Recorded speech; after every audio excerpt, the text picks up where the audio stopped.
Je suis rentrée à la direction de la recherche d'EDF. Et là, avec mon ancien patron, Georges Morla, on a créé l'embryon d'une grosse équipe qui est devenue l'équipe de sciences humaines et sociales d'EDF, où je suis restée pendant 30 ans.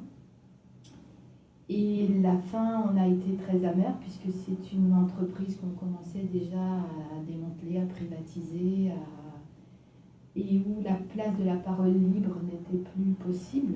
Donc c'est à ce moment-là que la CGT, dont je faisais partie dès mon arrivée à EDF, m'a demandé si je voulais être juge des prud'hommes. Cela venait me donner un autre chemin possible et m'amènerait au moment où je pourrais quitter officiellement EDF, puisque quand on est juge des prud'hommes, on peut s'absenter du travail autant que de besoin. Donc j'ai été donc présentée comme candidate, on était élus à l'époque, donc dans la partie du département 9-2 qui est autour du conseil de Boulogne-Billancourt.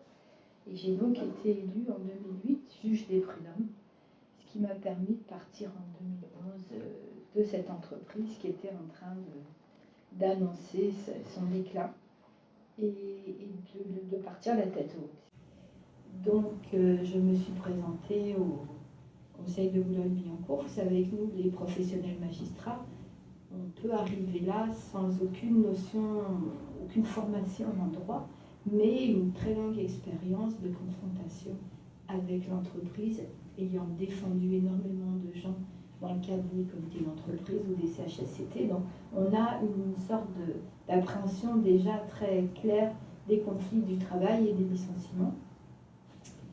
Et donc, je suis arrivée en tant que juge et j'ai eu une formation très dense. La CGT prend grand soin de ses juges prud'homaux et il y a des initiations au droit et avec des techniques particulières qui font que de l'ouvrier ou du conducteur de train à l'ingénieur, on est formés ensemble de façon à ce que les uns tirent les autres avec des méthodes pédagogiques qui permettent de rattraper des situations où la personne peut être un excellent juge mais être presque analphabète. Donc voilà, je suis maintenant juge depuis 2008, on est en 2019.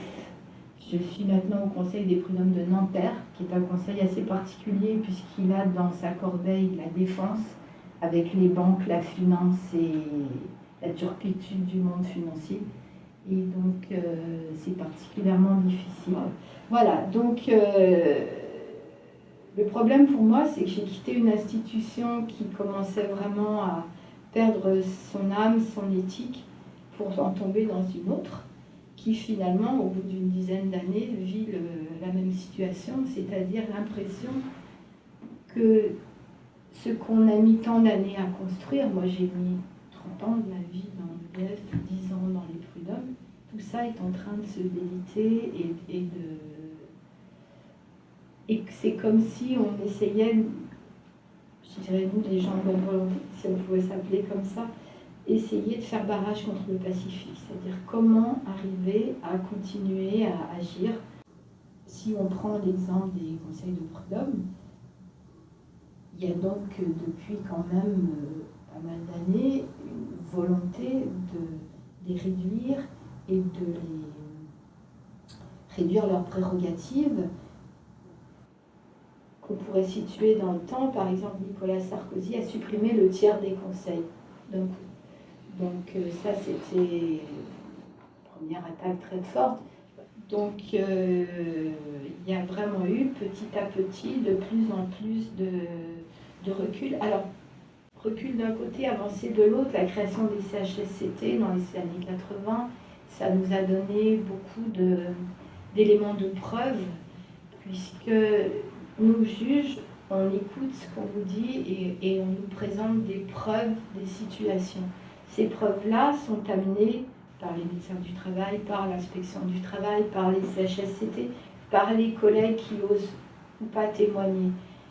Une des tendances politiques de fond, ça a été d'attaquer ces acteurs qui nous amènent les preuves des situations de travail. Donc l'inspection du travail a vu réduire ses prérogatives, réduire le nombre des inspecteurs.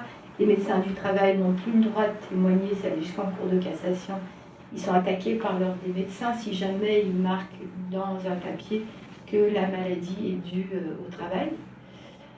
Donc ils ont peur de témoigner parce qu'ils peuvent être suspendus. C'est arrivé pendant des mois, ils n'ont plus le droit d'exercer. Donc voilà, cette source-là se tarit.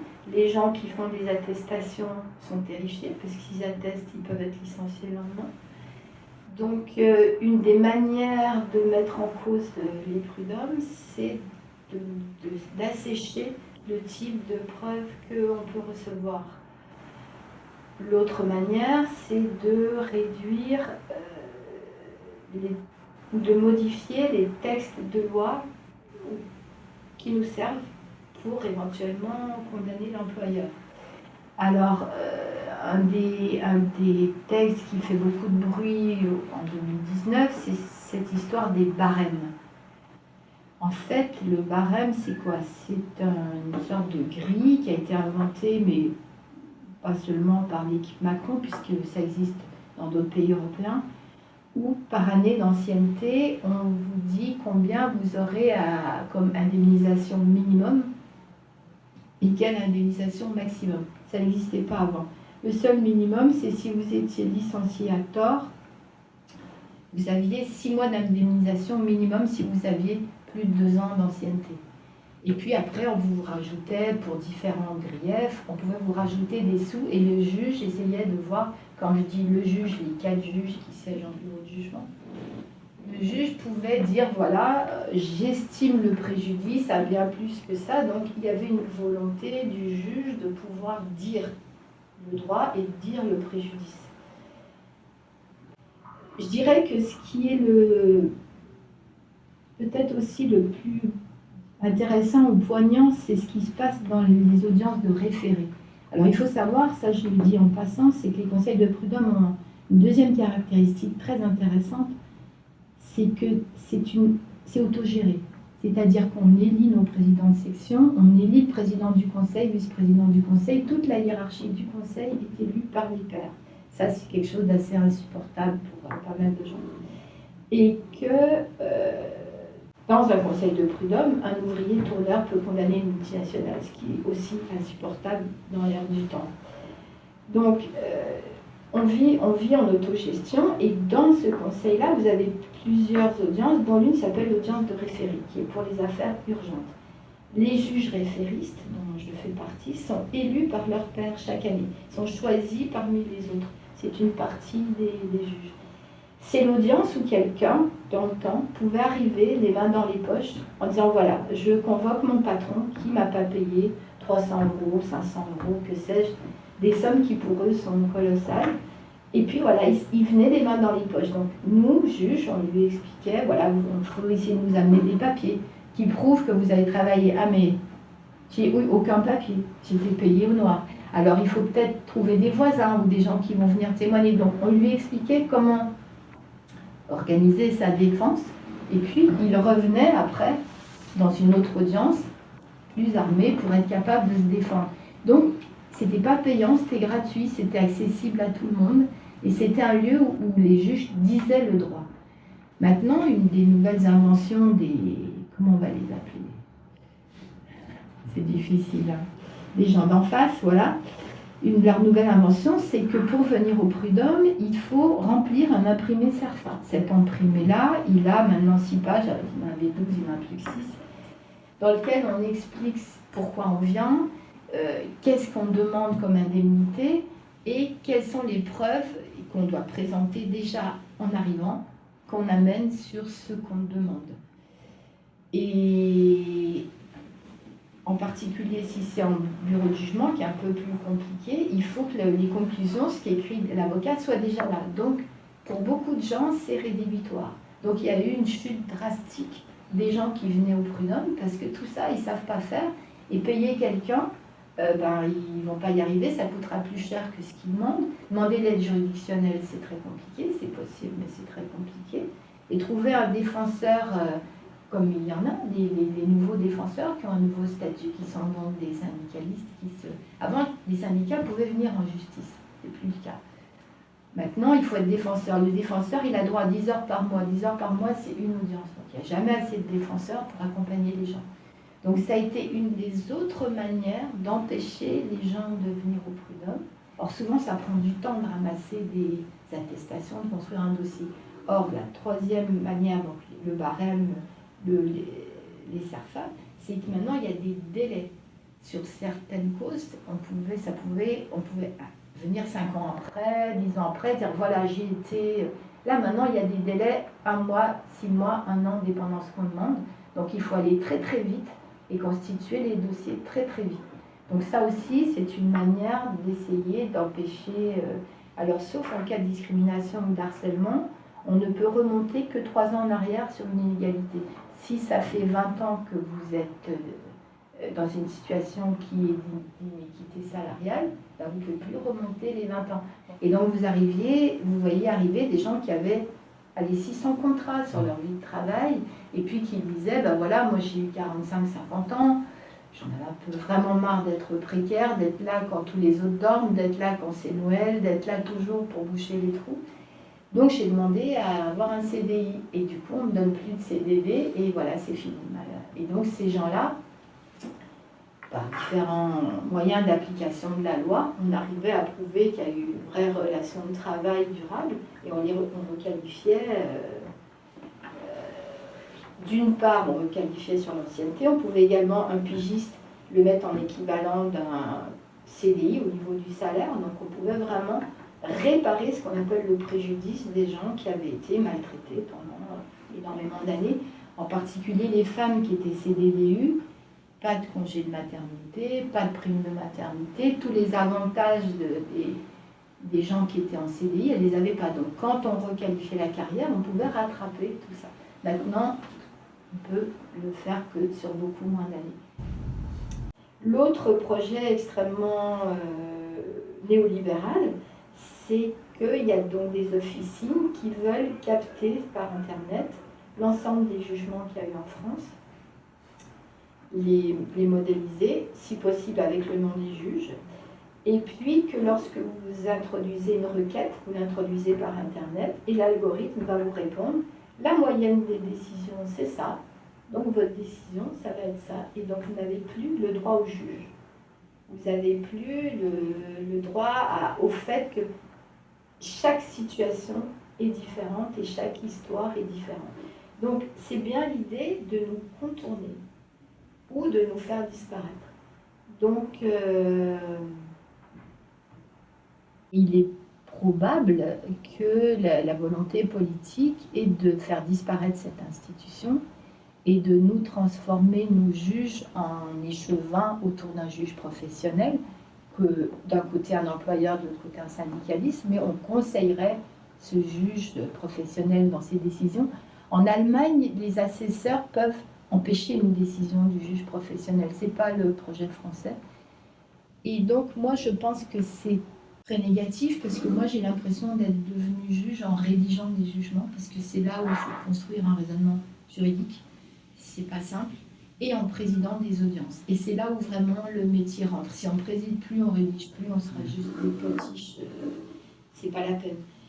Alors, ce qui est intéressant de savoir, et ça, c'est quelque chose que je trouve intéressant personnellement, quand on fait prête serment en tant que juge des prud'hommes, on prête serment de faire son travail avec célérité et de garder le secret du délibéré. C'est-à-dire qu'à aucun moment, en sortant, on peut dire machin a voté comme ça, ou truc a voté comme ça. Donc, on ne prête pas serment sur l'objectivité de notre comportement. C'est-à-dire que ce qui fait l'objectivité d'un conseil de prud'homme, c'est qu'ils sont assis à la table comme ici, là les employeurs, là ceux qui représentent les salariés, et qu'il faut qu'on trouve une solution au litige, qui passera par un compromis, qui passera parfois par un refus global, mais l'idée c'est qu'il faut qu'on arrive à trouver une solution au litige. Et ce qui est intéressant aussi de voir dans cette façon de discuter c'est qu'on recrée en quelque sorte la scène de l'entreprise, où nous, syndicalistes, nous étions assis face aux employeurs et où on essayait d'obtenir des avancées sociales. Ça ne veut pas dire qu'on ne dit pas le droit, on dit le droit. On n'a pas le choix, même si des fois il y a des lois qui, de plus en plus, intègrent des éléments du management, comme la compétitivité, etc., comme les chartes RSE, alors que ça n'a rien à faire là, mais enfin, c'est un autre débat. On dit la loi, mais il y a la loi et les faits. C'est-à-dire que dans un procès, vous allez dire c'est telle loi, mais voilà les faits. Par exemple, si quelqu'un est arrivé 4 fois en retard, s'il vient de rentrer dans l'entreprise, qu'il a 21 ans, et que bon, il envoie des SMS en disant aujourd'hui je dors, on va le prendre d'une certaine façon. Si cette personne a 57 ans, sa femme est malade, que sais-je, on va essayer le même fait. Il est arrivé 3-4 fois en retard, il a envoyé un SMS. On va peut-être le peser différemment. Bon ben voilà, ça c'est plus possible. Et quand vous arrivez dans les conseils de prud'homme, c'est vide. C'est-à-dire qu'au lieu que ça soit comme une ruche et les gens puissent se consulter sur leur jugement en disant écoute, à tel cas, comment je peux m'en sortir, et c'est des discussions qu'on a entre employeurs et syndicalistes. Hein. C'est quand même une communauté intéressante, quoi. Et bien tout ce temps-là, il a été enlevé par une autre des mesures régressives qui était de diminuer le nombre d'heures possibles pour se consacrer au Conseil des prud'hommes. Bon, la tendance sur le long terme, je crois malheureusement qu'il y a une volonté politique actuellement de fermer les conseils de prud'hommes. Ça paraît clair. Et en particulier, quand on leur applique les politiques de réduction des effectifs, je crois qu'à Boulogne, il devrait être 8 greffiers, il n'y en a que 2. Donc ils ne peuvent plus tenir leurs audiences et ils annulent des audiences. Et pour les citoyens, c'est complètement dramatique. Et ce déshabillage des services publics porte tort à la population. Les TI dans Paris, les tribunaux d'instance, ont été supprimés, etc., etc., etc. Alors, il y a des grands moments pour le monde du travail. Je sais, vous avez sûrement dû entendre parler du procès des dirigeants de France Télécom. Moi, j'y suis allée plusieurs fois. C'est un moment historique. Pour la première fois, on voit aligner des patrons d'entreprise pendant des mois qui sont obligés d'écouter les familles, les avocats des familles et de se défendre. C'était grandiose. Il y avait un certain nombre de nos collègues sociologues qui sont intervenus de manière très brillante et très intéressante. Mais en même temps, le chef d'inculpation, ça n'est pas homicide involontaire, ça n'est pas meurtre des salariés, c'est harcèlement. Donc ils risquent au maximum 1 an de prison et 12 000 € d'amende. Bon, ils vont s'en tirer avec pas grand-chose. Alors, qu'en conclure que le travail des juges a été magnifique et que ça a été un événement, mais est-ce que c'est à l'échelle de la France? Ou est-ce qu'on va en conclure que ben voilà, ils s'en sortent avec rien? Et le problème, c'est que au niveau pénal, parce qu'au pénal aussi, il y a un droit du travail, très souvent, les condamnations sont complètement mineures. Lubrizol avait été condamné pour 4 000 € pour ne pas avoir mis, enfin il y a quelques années, les politiques de sécurité en œuvre. Donc, les plaintes en matière de harcèlement sexuel, 93% sont classées au pénal. Donc, l'intérêt dans les conseils de prud'homme, c'est que s'il y a faute inexcusable de l'employeur, déloyauté, ils peuvent venir au prud'homme les faire condamner. S'il y a du harcèlement sexuel, du harcèlement moral, ils viennent au prud'homme. Et nous, on les écoute tous. Donc, on est insupportable. Voilà.